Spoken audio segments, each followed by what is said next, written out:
Hey everybody, thank you so much for joining us today on episode number 267 of the Real Life Runners podcast.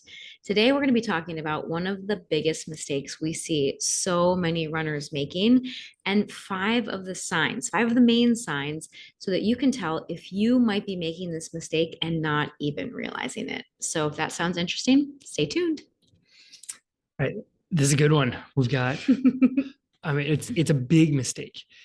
That it's not just a new runner mistake. It's Mhm. sometimes you've been running for years and then you slide into it. Maybe you started with this, you overcame it, then you slid back into it. What is this mistake that we're kind of alluding to here? Well, I would say that it is more common in newer runners, but I do think that like seasoned runners can also make this mistake. Hmm. But before we tell you what that mistake Ooh, is, making them wait even dun more. dun dun. More suspense. Next week is our free 5 day running challenge. So I want to slip in and remind you guys to sign up for our 5 day running challenge.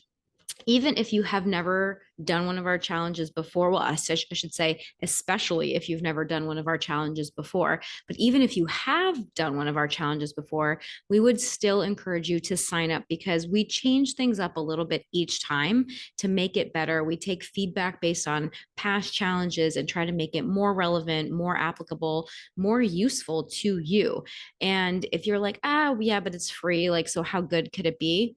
It's amazing. I am telling you Good how sell. many messages I have gotten about people that have completely transformed their running just based on these 5 days. People that have never paid us a dime, people that have never signed up for our program, and just based on what they learn inside the 5 day running challenge, they've completely transformed their entire running experience. So, if you are frustrated with lack of progress, if you're frustrated by injury, if you're frustrated by just not having the results in your running that you think you should have, or if running just doesn't feel good to you and you want it to feel better and you're frustrated because you feel like it should be feeling better by now, come join our challenge. We want to help you move from that place of frustration into that place of joy and excitement and motivation, that renewed sense of excitement around running, around your training. And that's what we want to help you do in our free 5 day running challenge. We start next week, August 15th through the 19th. You can sign up over at 5dayrunningchallenge.com. The number or the word. Yes, the number or the word, the number five or the word 5dayrunningchallenge.com. You can do either one. So yeah, 5dayrunningchallenge.com. Come join us. Plus, we just love to hang out with you guys. We love to get to know runners around the world. That's one of my favorite parts of these challenges is really just getting to know more runners and to really understand, what you all are struggling with and then help you really start to break those obstacles down one by one so that you can achieve whatever it is that you want to achieve in your running. Yeah, you really love chatting with people and then helping them knock down the obstacles within the actual live challenge. It makes me so happy to like You help people see what they're truly capable of. you also do get very excited on day one in the opening 5 minutes when people just announce where they're coming from, and we get Yeah, people from around the world, I which is a know. blast too. It's so fun. It's so fun. So 5dayrunningchallenge.com is where you're going to find that. Okay, so now let's move on to that number one mistake Yes, that we the see big mistake. so many runners making. And This it's not signing up overarching at 5dayrunningchallenge.com. No, but if you do sign up for the 5 day running challenge, we can help you get out of this mistake. Okay. Okay. That's like really one of the biggest things that we do actually inside the challenge. And this mistake that we see so many people making is trying to prove that they are a runner. Mm-hmm. And what we want you to understand is that you don't have to prove that you're a runner. If you run, you're a runner. If you've listened to our podcast, you've probably heard us say that before. There's no qualifying time, there's no qualifying distance, there's no qualifying standard for you to say, I am a runner. And once you start to take on that identity, and this is something we're definitely going to be talking about next week in the challenge, things can completely transform for you. Okay. But how do you know if you're actually making this mistake, right? So some of you, this might be obvious. You're like, yeah, I jog, but I'm not actually a runner. You don't call yourself a runner, right? Some people might actually be using the phrase, I'm not really a Yeah, runner. right. And so obviously you would be falling into that trap of not believing that you're a runner. But I think that a lot of people actually fall into this trap of like feeling that they have to prove that they're a runner, but they don't actually know that they feel like they have to prove that they're a runner, right? And so a lot of times what happens is we see people that end up getting injured because they're pushing too much too early. We see people that are experiencing a lack of satisfaction with their running because they're constantly comparing themselves to other people. Like these things kind of seem a little innocuous, Yep. right? They can kind of remain hidden and we don't even really know that they're there. Or we see stagnation, Yeah, stagnation, right? because it's just a general lack of enjoyment in Yeah. your training. It's hard to keep pushing yourself. You're trying to race, you're trying to train, you're trying to do all of the things, literally trying to do all of the things about, oh, look at how many miles I'm running and all of the races that I'm Mhm. in. And it seems like you're just trying to be, really good Yeah. quality runner. But maybe what you're actually saying is, I don't feel like a runner myself. Yeah. So if I do all these outward things, that'll be enough. Right. It's like you're trying to prove it to yourself or to somebody else, right? And so if you've ever found yourself injured, if you've always feel like you need to do more or push harder or push more, if you feel like you're just not enjoying it, if you feel like you're constantly comparing yourself and you're like, well, I started running around the same time as that person, but that person's faster than me. I should be faster by now. Why am I not getting faster? If these are things that have run through your head, you might be suffering from this idea of trying to prove that you're a runner without even knowing it. So we want to kind of break down some of like the 5 top mistakes that we see people making that might indicate that you could be believing that you need to prove somehow to yourself or to other people that you are a runner. And I think that it's even bigger for ourselves. I don't think that we necessarily have to prove it to other people sometimes. Like I said, I think that there is sometimes Sometimes we that. try to prove it to other Yeah. people, but I think that if we're trying to prove it to other people, it's because we probably don't actually believe it Yeah. ourselves. Like once you fully accept that you're a runner yourself, Mm-hmm. who cares if you need to prove to anybody else? Like you've fully accepted this. We did Mm-hmm. this on our cross country team. We're starting the season back up and have returning runners. You asked Mm-hmm. all the kids on the team, do you think that you're a runner? And we did not get 100% response on this one. Yeah. And it was interesting to see who said they were, who said they weren't, and then they all started trying to define runner. It was a very interesting conversation Mm-hmm. with some younger runners. Yeah, it was fun.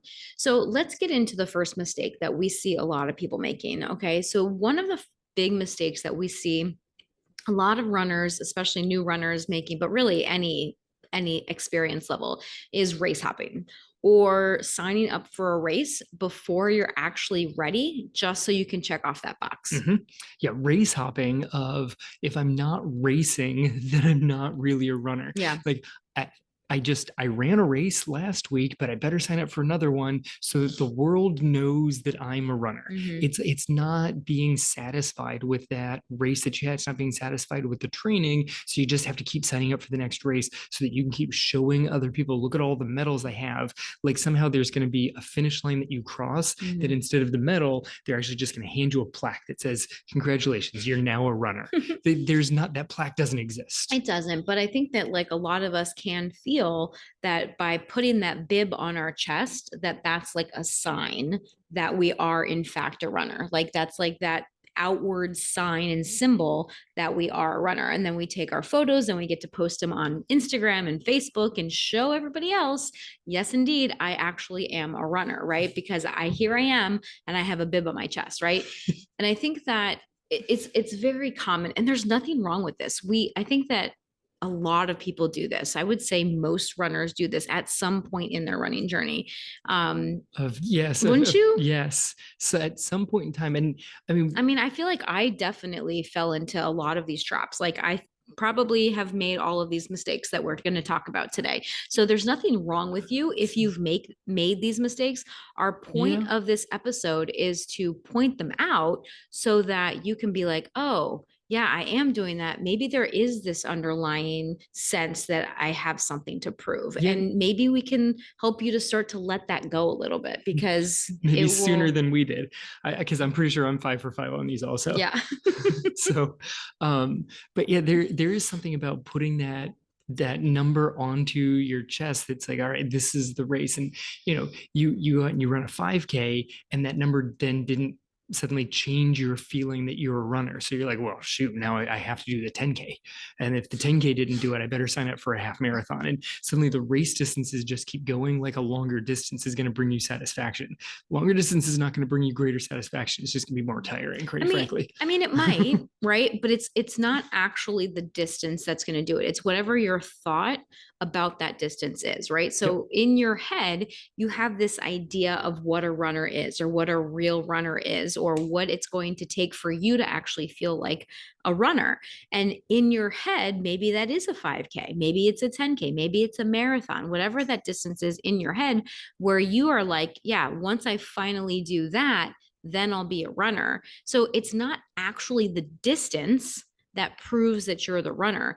It's what you make that distance mean. It's your thought about that distance, which is why it's so important for you to feel connected to the goal so that you can actually enjoy the journey and the process of actually getting to that place, right? A lot of people will just kind of hop from race to race trying to find that satisfaction, and they're missing out on that connection to the goal or to the journey. They're trying to find something that's going to make them feel a certain way without realizing, oh, it's like actually just the way that I'm thinking about it that's going to help me feel differently.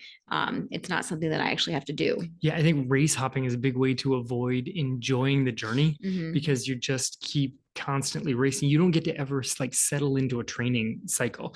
And look, there's nothing wrong if you really enjoy racing, being part of the community, but there's something about settling into a training cycle without a race for like just a few months. Because I know we've got people that listen that I'm sure race all the time and they love racing. That's great. But part of the running experience, I think, is found both in racing and in the time chunks where you're not racing. I think both are just they make a nice well-rounded runner. And certainly if you are trying to say, look, I need to prove that I'm a runner by upping your distance, by saying like, all right, I've been running for 6 months, I guess it's time I sign up for that marathon, this could lead to some issues where you start signing up for races that you're just physically not ready for. Like if you went couch to 5K and you finished the 5K, that's not time to sign up for the marathon. That's probably going to rush the timeline. It doesn't mean that the race is impossible. It's certainly not. Right. The timeline just might not be set up the best for your success. Yeah. And I think that this is like really individual, and it's really important for us to kind of understand what kind of foundation we need to attempt certain races, to actually get into those training plans. And I actually got a phone call today. Actually, I got a text yesterday from a good friend of mine who was like, hey, I'm thinking about running a half marathon. What do you think? And I'm like, well, why do you want to do it? I start asking her some questions. I'm like getting all excited because I love straight to the why do you want to do it? Of course I did. You went to the biggest. Right. But it's like, she was like, oh, well, I just really want a goal. It was a classic conversation because so many runners are like, well, I feel like if I have a goal and if I have a race on a calendar, then I will be consistent. Then I will feel motivated. Then I will do X, Y, and Z. And I think that this is one of the traps that a lot of us fall into. I think it's fine every now and then, right? I think it's fine maybe at the beginning to like have that goal and set that goal. But the problem is most of us get that timeline wrong. Yes. Right. Like based on where we are right now, how soon should that half marathon be? So I texted her back and I said, well, I think you should kind of build up your base first. And maybe instead of a 3-month cycle, let's look at more of like 6 months, 6 months, right? Like yep. Based on where you are right now. Like, and she's like, oh, okay. She's like, my biggest goal is to just get stronger and not get hurt. And I was like, there you go. Yeah. And I was like, well, if that's the case, then like, let's just do this a little, let's stretch it out a little bit so that you can be better prepared for that race in the future. Yeah. And then you set yourself up for success and enjoyment in the race. Then you might want to do another race in the future because it was so much fun, so exciting. But she wanted a half marathon. No, she didn't. She actually just wanted to be in better shape and stronger. Right. And so she thought, well, maybe a half marathon, because her husband actually did his first full marathon. I think a few months ago, like in the spring. And then he was like, well, you should really do something like this. And she's like, I have no desire to do a full marathon. And she's like, but maybe a half, And so it was like, that's kind of what planted that seed in her mind. And I think it's fantastic. I think that races can be really great motivators for a lot of us, The problem is when we use them as our sole motivator and we feel like we have to have that race on the calendar in order for us to train consistently. That's where it becomes problematic. Yes. All right. So that's pretty good, I think, on the first one. You highlighted a good one on that that kind of slides a little bit into the next one of, someone else's training goal should not necessarily be your training goal. Mhm. Someone else's training paces should not necessarily be your training paces, which moves into the next one of pushing harder all the time to keep up with your training group. Mhm. Like running with other people is great. Mhm. I don't do it very often. You love running with other people. I You do it do. on a much more regular basis Mhm. than I do. But sometimes running with other people means that the group that you're with is faster than you or slower than you. Mhm. And you're not necessarily running at your pace. Yeah. And I think that this can also lead to those things that we were talking about before. It can lead to injury. It can lead to that lack of enjoyment, lack of satisfaction. It can very, very easily lead to that comparison trap that so many runners It's find just themselves in. designed for the comparison. That's exactly what it's designed for, right? Because you're literally there and you're running with people, especially if you're newer to a running group and you're running with people maybe that have been running for a decade and you just kind of started running a couple of years ago, maybe during the pandemic. A lot of runners took up running during the pandemic, right? And so all of a sudden you jump into this running group, you're like, okay, things are getting back to normal. I want to meet some more people. And you see people kind of going out on these longer runs and they're just chatting and things are, and you're just struggling to keep up. Right. If you've ever had that experience where you've been a part of a running group and you're just like pushing really hard and you're looking at these other people who seem to be doing it with so much ease and you're like, what the heck? Like I can't believe I am this far behind. I can't believe that these people are in such better shape than I am. I must not be a very good runner. I must just be slow, right? And we automatically start comparing ourselves to those people. And the problem with this is that, again, it leads to that lack of satisfaction, that lack of enjoyment, and it leads so many people to just keep pushing harder to try to get faster, which ends up leading to injury in a lot of cases, unfortunately. Yeah, this is what I refer to as college. Like I surrounded myself with all Americans and I was walking on in the back of the team. And it was like I could keep up on easy days. Mhm. But they weren't easy days for me. They were easy days for everybody else. So then the next day was a workout and we were supposed to go faster. And I was already exhausted because, well, that was supposed to be easy. And it wasn't like I was going super, super hard. It definitely was not like a comfortable, easy pace to me. Yeah. So then I showed up on Tuesday and I was never keeping up on the Mhm. workouts, spit out the back of that one. Then I'm supposed to go off on an easy run again on Wednesday. Like I'm exhausted. Tried that one for a while. Led to a lot of injury, a lot of comparison, a lot of telling myself that I was a really slow runner, regardless of what the clock said, because what I was physically seeing is I cannot keep up with the people around me. Mhm. It was completely irrelevant. It never crossed my mind how fast those people around me actually were. Right. That's who I was running with on a daily basis, and they were way faster. So I must be slow. Right. But anyone else that was like comparing themselves to you would see you as like an elite runner. And they're like, oh my gosh, he's so fast. Right. Like if me and my running group, compared ourselves to you, it's like, oh my gosh, Kevin is like so much faster, so much of a better runner, like this and that. Right. That's why I chuckle every Yeah. time somebody in your running group says that to me, because I'm like, you have no idea where I was in college, because I had Right. the exact same thought with my crew. Yeah, and I think that this is such an interesting point because I see a lot of this actually, like even in the online running groups, where people will post their times and like say it's a runner like you that Sure. tends to be faster, right? And you're like, I really would like to get my 5K time faster or this time faster. And I actually even saw it happen like this week where someone's like, I run my 5K at this time and I really would like to get faster. And then someone else chimed in and was like, but that's already really fast. Oh, It's like that's a tough one. people can sometimes unknowingly like shame people for being fast. It's Mhm. just the way that people like shame you for your body type, right? Mhm. Like people for Kevin, and if you guys have listened to the podcast for a while, you know that Kevin ran an ultra marathon a couple of months ago, and one of his biggest struggles in that process was putting weight on and actually keeping it on. Like he had to gain weight so that he could actually complete this race. And so many people are in the opposite of camp of like they want to lose weight, and so they see someone who has a hard time gaining weight, and so many times the first thing they say is, oh, I wish I had that problem, right? And I N- used to be one of these people too. No one wishes they had any problem. So But it's such a how many times have you heard people say that to you though? I know, but just think about that I line. know. If you removed the word "I wish I had problem," no, Right. no one wishes they had problem. Mm.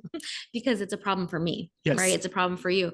But what they see, your problem is not a current problem for them. So So they see, well, I'd rather have that problem than this it's problem. a grass is always greener Correct. issue of I don't know what that problem feels like. Yeah. I bet it's easier than the one I'm dealing with. Well, and I think that that's one of the interesting things and why running is so interestingly relative, right? Like you looking at your time on paper, Mhm. you are faster than what, 98% of Lots of all people. runners, right? Like Yep. you are so fast, but based on where you were and the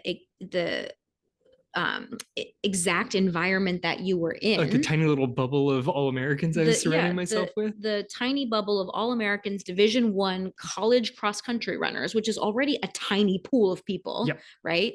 And you're coming into that group and comparing yourself to them, like people are like, will look at you and be like, why would you ever feel bad about your time? And you're like, yeah, but look at who I'm comparing myself to. Yeah. It's just being human. It's just that comparison trap. So no matter what kind of running group you're in, you could be comparing yourself and finding yourself, if you're finding yourself at the back of that pack, with slower times and always trying to push harder, a lot of times that can lead to just, is that coming from that idea of needing to prove yourself? Are you trying to prove it to yourself that you're good enough to keep up with this group, to be a part of this group, right? And you might not even be consciously aware of this, but unconsciously, subconsciously, there's probably a part of your brain that's like, I better do X, Y, or Z so that I can keep up with these people, so that I can be part of this group, part of the tribe, because our human brains do not like to be isolated. We want to always be a part of the tribe. And so in our brain's like, well, you got to make it happen. You got to prove that you're worthy enough to be a part of this running group. Your hamstrings are screaming, no, no, no, we need to slow down a little Yeah. bit. But in reality, a lot of running groups out there, they don't care. I know that's how my running group is. Like nobody cares about anybody's pace. We all like meet up, we start running. If sometimes people fall behind, some people are struggling that day, Mhm. and some people go ahead, and we all meet up at the end and have Starbucks, There you go. because we're all runners and we're all out there doing the hard things and all supporting each other in the process. Yeah, I think sliding along right with the pushing harder to keep up the training group is the next big mistake, which is avoiding walking breaks. Mhm. It slides exactly into this thing of there's a lot of people that are like, well, if I'm going to be a runner, if I'm going to be a real runner, like real somehow makes it a different thing, then I can't take walking breaks on my run. I certainly have to be able to run the entire time. Mhm. And then often they'll throw like an arbitrary number on the back of it. I have to be able to run for 30 minutes straight. I have to be able to run for 45, and they'll just pick a random number out of the air Mhm. also. But for some reason, throwing walking breaks prevents the whole real runner, which is not true at all. Sometimes walking breaks are super important Mhm. so that you can actually, maybe you want to extend the time that you can be exercising. Maybe you're going from a 5K to a 10K and you need to be out there instead of 30 minutes. You're going to stretch that to 40, 50, out to an hour. Walking breaks are going to help you do that Mhm. if a walking break is necessary to maintain what feels like an easy effort, because most of your running should be easy. Some people can go off and run for that whole time. Some people, in order to make it stay easy, need a regular walking break. Right. Because more and faster is not always better. Okay. Like, let me say that again, more mileage and faster mileage is not always better. Like Kevin just said, most of your mileage needs to be at that easy effort level. And so for you, especially during the summer, like right now, I don't know where you all are located, but here in South Florida, it is freaking hot. And in order for me to maintain my easy runs actually easy, sometimes I need to take walking breaks. And it's, I shouldn't say need to, but I want to take walking breaks, right? Like, and that's not me not pushing myself, right? A lot of us want to make it mean like if we take a walking break, that means I'm not pushing myself. That means I'm not pushing hard enough. That means I'm not doing this right. That means I'm not a runner. That means I'm not a real runner, whatever we want to make it mean, right? But again, it all goes back to what we want to make it mean. It all goes back to this idea of, am I trying to prove something to myself? What is this arbitrary limit or this arbitrary qualification that I have set up for myself, saying that, well, okay, well, if you take one walking break, are you still a runner? Is that still considered a run? If I take two walking breaks, if I take a walking break every 5 minutes, am I still a runner? Is this still actually a run? Like there's all these different qualifications. And if you could ask 10 different people, you'd probably get 10 different answers, right? Unless they listen to this podcast and be like, yeah, you're still a runner. That's still a run. Like it doesn't really matter, right? Hopefully you get more and more people that start falling into that one. I hope so. Because here's the other thing too. It's not just on easy runs that walking breaks are important. During speed work, walking breaks are very, very important and very welcomed, right? So like if you're trying to get faster, one of the things that you need to do is speed work. You need to start incorporating higher level speed into your training plan. And when you're trying to hit higher level speeds, your body actually needs more time to recover. And if you don't give yourself the proper recovery, you again increase your risk for injury, and you're going to, especially if it's something where you're doing like multiple repetitions and multiple sets, it's going to be much harder for you to hit those higher paces and those higher speeds on the back half of the workout if you're not taking those walking breaks during the front half. That's funny. That was a joke on a podcast I was listening to. The guy was watching the World Championships with his wife, and he goes, "Oh, you can tell which are the sprinters when they were showing coverage of like the warm up track, like which ones are the sprinters." And she goes, "How can you tell those are the sprinters?" He goes, "They're walking the slowest." Like not during the faster portion, because everybody looks pretty quick when they're in the faster portion, but the sprinters have no need to rush anything during the walking portion. It's like when I'm going to run real fast. Yeah. So when I'm walking, I'm going to take my walking break and enjoy the walking break. Right. So avoiding walking breaks does not prove that you're a runner. Okay, so that's mistake number 3 that we've seen. So far we've talked about race hopping and signing up for a race and doing races before you're actually ready for them. That does not prove you're a runner. Pushing harder to keep up with your training group does not prove that you're a runner. Avoiding walking breaks does not prove that you're a runner. Number 4, run streaks. Okay, run streaks. Hitting a run streak does not prove that you're a runner. Or another one would be like that's kind of related to this is limiting yourself to only one rest day per week. Okay, that's another That's thing. a slippery slope one that I've seen some people are like, okay, fine. I don't have a run streak like that person over there. They've got 100-day run streak. That's not me. I take a rest day every week. I take a rest day. I take one rest day every single week. But heaven forbid they hit that the second one falls onto their calendar. You essentially have a run streak. I've fallen into that trap. Right. Yeah. Stop calling me out. It's me too. I know. It's a run. You've become much better about it though. Of taking a rest day when I need to take a rest day. Yeah. And not freaking out when unplanned rest days hit the calendar also. Yes. It's usually, I can work with an unplanned rest day. It's the third, it's like consecutive unplanned rest day.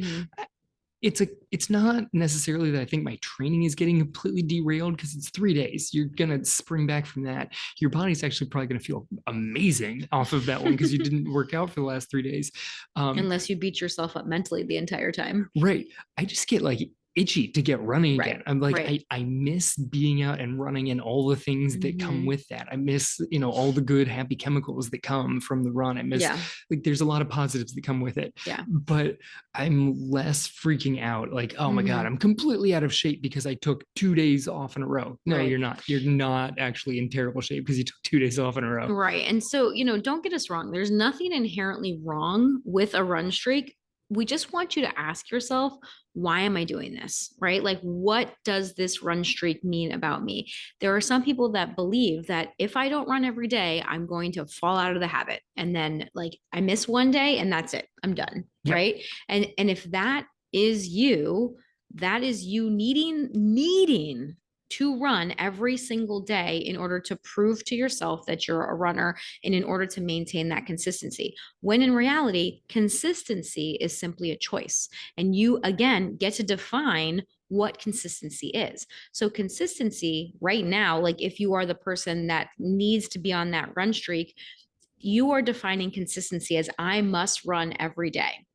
You can change your definition of consistency anytime you want to. Yes. Like, and this is the such like it's such a crazy thing when you realize how much power you actually have over all of this. Well, this is one of my other fun things about Run Streak is people who have a Run Streak have created in their head what is the minimum amount of mileage they need to do on a Right. day to maintain to consider themselves still on their streak. Yeah, it's often a mile. Often a mile, Yeah. but Sometimes it's a 5K. right. It's Mhm. often a mile if you're dealing with somebody in the US, but I'm pretty sure that the rest of the world doesn't say I have to run at least a mile. Mhm. Like most people that are metric, do you have to be out for a kilometer? Because that's shorter. So that would be a conceivably easier. Is Run it streak to maintain. is it a time? Do you Yeah. just have to be out for 10 minutes? Is it 15 minutes? Right. Like, You get to define what that is. yes. Right. So And there's that end of it also. well, so that's the fun part of all of this. And that's actually evidence that you are the one that gets to decide because you're the one that got to decide what the run streak even started with in the first place. Yep. So if you want to change it, you can change it anytime you want. So in your head, if you decided, you know what, I've heard all of this research. I think it would be a good idea for me to take a full rest day every week. You could still call that a run streak if you wanted to. You could define 6 days of running as a run streak. And there's people that will probably disagree with me and call, I say think that, any run streaker would disagree with and you. that's okay. That's okay. But what I would like to offer is that you can define consistency and your running however you want to. You can define your consistency however you want Yeah. to. And, I'm not a huge fan of run streaks. I had one, Mhm. and I felt really tied to it. The streak itself started feeling heavy. Yeah. And once it started feeling heavy, I kept pushing for I'm not sure what reason. And eventually it felt heavy enough that I'm like, nope, I need to not run today Mhm. so that I don't have this weight of having to run. Yeah. Like I had to break it. Well, and it's so interesting because now there's like these social media streaks, which I just learned about within the last couple of weeks. Like Excellent. people have Snapchat streaks like Oh, with their good. friends. So it's like if you message your friend, like they count how many days a message has been sent between Yes. those two people. Yes, I remember that being a thing. Right. And so it's like I've got a streak, a Snapchat streak of 100 days with this person, Yep. right? And our girls play some games on their devices as well, which also count how many days we've logged in. Like there was one day that they weren't allowed on their devices. I think both of them like lost privileges for some reason or another. And they were like, but what about my streak? And I was like, your what? And I was like, honestly, just the fact that you have a streak is even more reason for me to take your device away. Because, like you just said, it becomes like an addictive thing that you have to do because these video games and these social media apps and all of these things, these developers are very good at getting people addicted to their platform because that's what they're going for. Like Yep. they want to addict you. They want to have you on their platform for as long as possible. Making a streak seem like a big thing, Yeah. and giving prizes along the way, which is what the games do. Mhm. Every time you hit so many days, you get another prize. And if you get even more days, then your prize improves. Yeah.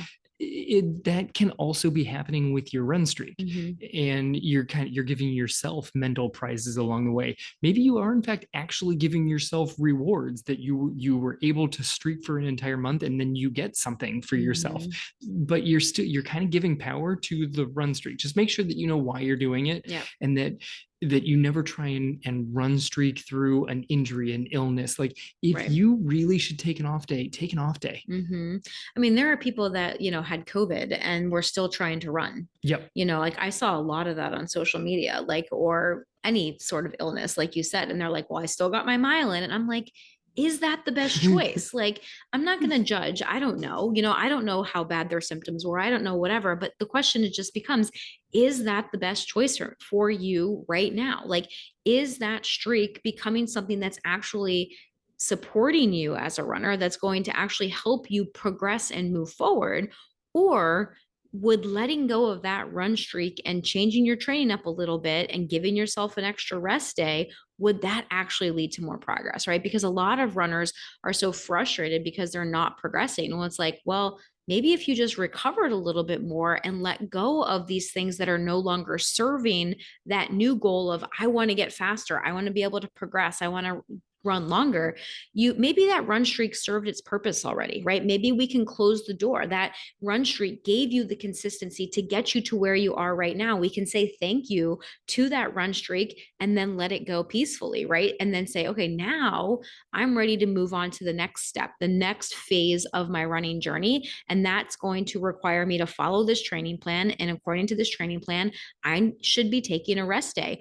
Or even if I don't want to plan in a rest day, I am willing to put a rest day in if I'm feeling tired and if I feel like my body really needs it. Yep. 100%. Remember a few years ago, there was a guy that showed up at school. I was in the middle of track practice. Mhm. He was on an insane run streak. He was coming to introduce himself and see if I needed like help as a volunteer coach Oh, on the I track team. vaguely remember that. He had like a 20+ year run streak. Mm. At one point, he had to have surgery. I want to say something to the effect of like he was getting his appendix removed. Like, it wasn't like a super crazy intense surgery. Yeah. He ran the morning before the surgery, Mhm. had the surgery as early in the morning as possible, and then ran a mile looping the parking lot of the hospital the day Yeah, like after. the day after in Yeah. the night. Yeah. Yeah. Yeah. It was like 24 hours post surgery. Is that the best It choice, didn't right? seem like a long-term positive health I mean, choice. and who knows? Maybe it was fine. Like maybe he was totally fine. It, We it don't made know. for an interesting anecdote in a Yeah. Runner's World article, but Mhm. I don't know if that was necessarily the best long-term thing. Yeah. But you pointed out in that one of maybe the running streak has served me, and now I'm onto this new training plan, which Mhm. leads to the last big mistake that we see, which is following someone else's training plan. Yeah. Okay. Or Trying to prove you're a runner, so you're following someone else's plan to prove that you can do that thing. yes, or it kind of falls along with a similar thing of assuming that someone else's timeline progression will match yours. Mhm. What they followed this plan, they were able to get from A to B in 3 months. I should be able to get from A to B in 3 months, and then it doesn't work the same. Yeah. Because turns out you're in fact two different human beings. So With two different lives and two different lifestyles and two different bodies and all the things, right? Like, two humans just naturally adapt differently to the same exact training stimulus, right? Like, you can literally follow the same exact training plan and get two totally different results because of all of the other factors that go into how your body adapts to training. yeah, I mean, we have a general training plan of all the kids on our cross country team, Yeah. but even within that, we have to adjust it. Mhm. Because you get a kid that shows up and they're like, Coach, I feel real sick today, Yep. or my calves are killing me. I really don't think that I can go for a run. Whatever thing shows up, Mhm. maybe they miss an easy day. Okay, so now we're going to adjust it this way. Maybe they miss a speed day. Maybe, they just have a doctor's appointment and they miss a thing. So that workout we were going to do, they can't do on their own. They're just going to go on an easy run at home. Right. Everybody gets a slightly different plan, Right. which means they're not all going to follow the exact same thing, but there's overarching principles that are going to work. Yeah, and if we adjust some of these kids' plans because they, like you said, say doctor's appointment. So Mhm. like we've definitely had this pretty much every year that we've been I mean, they're coaching. high school kids. They're getting braces on and off seemingly Right. every other week. Right. So it's like, okay, like the team did a workout on Wednesday, but Mary missed practice and we took her through that workout on Thursday. Oh, Mary Well, always was missing well, practices. I just made this up. I have no idea who we're talking about. But, let's say on Wednesday, it was bright and sunny out. And on Thursday, it was like cloudy and 10 degrees cooler. Yep. Those are going to be two very different experiences of the same exact workout, right? So I think that that's one thing to keep in mind as well. Yes, that's a very good point because I think, had that happen last year Mhm. where there were a couple of kids that missed for one thing on Tuesday. They did the workout on Wednesday, and it was as though we were in two completely Yeah, different the times were locations. so much better. Yeah, the one was completely overcast. It was like misting Yeah. and 20 degrees cooler. It was like, okay, well, these are ideal conditions. And yesterday we were all like, we did the workout inside of an easy bake oven. So it was not cool. All right. So Right. your training plan needs to work for you. Yeah. This is the thing is, sure, there's some overarching principles, but your training plan ultimately has to work for you. That means it has to fit your schedule, like your life schedule, your work schedule, whatever it is. It has to fit your goal. Mhm. Okay. And it has to be sustainable long term, I think, depending on what it is. Some people are like, okay, I'm super focused on this goal. So I can kind of adjust to make running my priority for like the next 3 months. Mhm. But then you have to go back to a different thing. So think about how you want that plan to look. Is this a setup for like long term sustainability? Is this something you can sustain for like a 3-month window? What are you talking Mhm. about? And then it has to be enjoyable. Like, I think that you have to have fun with the plan Yeah. because if it's a plan of any length and it's not enjoyable on any day, Mhm. you're going to get fed up real quick with it, no matter how awesome the goal is. Yeah. And I think that that's really like going back to the whole topic of this podcast of like, are you trying to prove that you're a runner? Right. And if you are, like, are you using your training plan to prove that you're a runner? Right. Like, my training plan has to be hard, like even though I'm actually a beginner, I'm going to download and follow the intermediate training plan that I found on this website. God, stop Right. looking at me when you say that one. Stop looking at you. Yeah, I may have done that one repeatedly. I'm just going to automatically assume that I'm in the advanced plan. Yeah. No, I'm not. Right. But you never, but that's part of the problem with generic plans, right? Like, Yep. and that's exactly what we just talked about here of like, you need that personalized plan that fits you and your goal and your lifestyle and all the things, because if you download a generic plan from the internet or from, the Nike app or whatever app you're using, there's tons of plans on all of these apps now. How do you know if that plan is actually right for you? And I think that that's a really valid question. And I think that especially when you get into some of these apps that really have just a few training plans, you're like, okay, beginner, intermediate, and advanced. Yep. Like I'm probably here, and maybe you are in some sense, but in like another sense, you're not quite there yet. Yeah, maybe you have enough speed that you could conceivably keep up with like the workout suggested, but you don't have the mileage to start that plan. Or the strength base. Or the strength base to start that plan. Yeah. This is kind of where I was on like going all the way back to my last year of college when I signed up for a marathon. I got a book of like how to run a marathon. I forget exactly what plan I was following. And I went to the plans in the back. There was literally beginner, intermediate, and advanced. Mhm. And I looked at the mileage of intermediate and I'm like, well, I run more than that. Mhm. And I looked at the workouts on advanced and I'm like, I don't think I could do that, because it was like, on this Sunday, you're going to do 10 miles at marathon race pace. I'm like, I don't think I could do that right now. Right. And it was so early in the plan. So I'm like, how do I combine these two plans? Yep. And this was years ago. Like, this is really what kind of got me so excited about coaching is I'm like, well, there's got to be some way to be in between these two Yeah. plans. Like, cause I'm not this box, but I'm not that box, but there's Mhm. only so many boxes. I feel like if I could cut some of this box and mush it with this one, that's really where I want to be. Mhm. So this kind of reminds me of trying to get Angie to run also. Good luck. Andrew was not a fan of running I when she hated started running. running. I hated it. Yeah. Okay. Hated it. We'll go all the way there. Because it's the truth. I did like, and hopefully some of you can relate to me, because I did not like running. Running was always punishment for me until I met Kevin and he told me that or he showed me that running could be something different. Yeah, I tried to tell her. She didn't agree with me. That did not necessarily work. But I when might be a you little stubborn. when you started running, you found that there were aspects of running that you in fact enjoyed better than others. Yes. Like you telling Angie when she was first into it, like, hey, what you should do today is go out for a 45-minute easy jog. Like that's not going to go well. You enjoyed constant change of pace. Like you I enjoyed enjoyed going faster you enjoyed running fast. because I also felt like I was slow.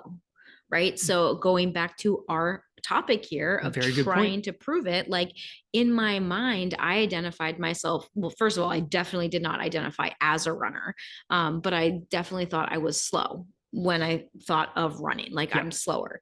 And so when I could run faster, that made me feel better about myself. And like, I really enjoyed that. Yeah, like I might not be able to hold it for that long, but Yeah. at least when I'm running, I'm Mhm. running faster. I always said I was a much better sprinter. Yes. I like running, but short But distances. short distance, Yeah. that's what I get on so many of the high school kids. What they want to come out and do track. For track, They're yeah. like, Coach, can I do sprinting? And I'm looking at you, I'm like, I mean, you're going to lose a lot of races, Yeah. but okay, we could give it a shot. Right.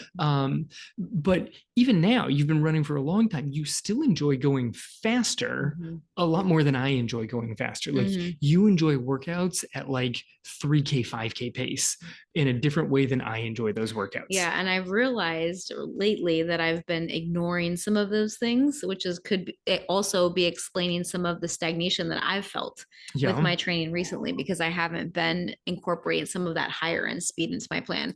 And I just did this week and it felt awful and good at the same time. Yes, hopefully we all know that feeling Yeah. listening to this one. Yeah. It felt awful and amazing. All at the same time. But so trying to get you, here's the thing. Like in general, Angie enjoys running pretty quick and strength training, but you also enjoy racing a half marathon. Mhm. Probably more than I would say you enjoy racing a 5K. Would you agree? Ooh, that's a really good question. I would Half say marathon versus 5K. I would say probably. Yeah. Yeah. So, but the problem is that you can't necessarily train to optimize your half marathon. 5Ks hurt so bad. They really do. It's hard to train to optimize a half marathon time Right. by doing just the higher intensity speed work Mhm. and strength training. Right. But you can't get rid of all the high intensity speed work and strength training because then Angie doesn't like the plan at all. Mhm. So a perfect plan for you incorporates enough of that that you're enjoying many of the days. Mhm. And then you slide in. It's like throwing vegetables into taco meat. You Which we do slide 'em every in- Tuesday. yes, we do. You slide them in, and you're like, all right, you're gonna need to do this, and you understand. And I've it. become much more open to it now. Also true. Yeah.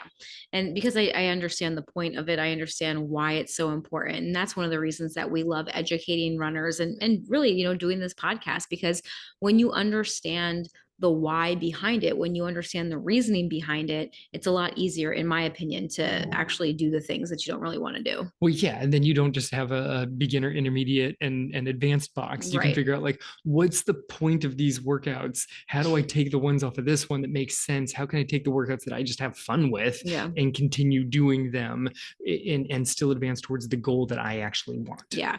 So to kind of wrap it up, you don't have to prove that you're a runner. Okay. If you run, you are a runner. So if you find yourself like feeling that need to sign up for a race or pushing harder to keep up with a training group or trying to avoid walking breaks because of what you think that means about you and your ability, or needing a running streak to get you out the door, or following someone else's training plan. Those are 5 of the really big mistakes that we see a lot of people making.